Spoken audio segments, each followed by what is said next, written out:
It's not as hard as you think to buy a home. You don't need to be rich or have a fancy job. With a few simple steps, you can prepare yourself to buy a home. First, to buy a home, you must save money. Most loan programs require a down payment, but it's not the 20% down everyone fears.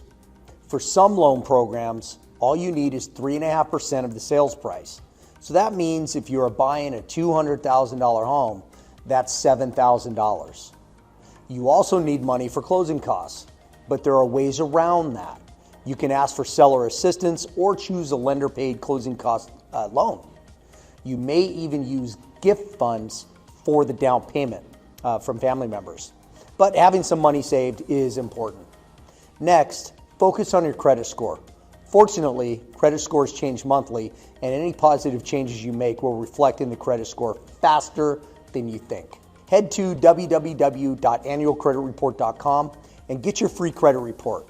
You get one free report from each bureau annually. Look over it and see what you must fix. The key is to start now.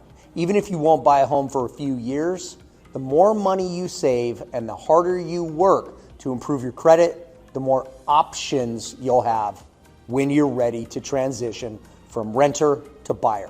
If you have any questions, be sure to contact me, your mortgage lender.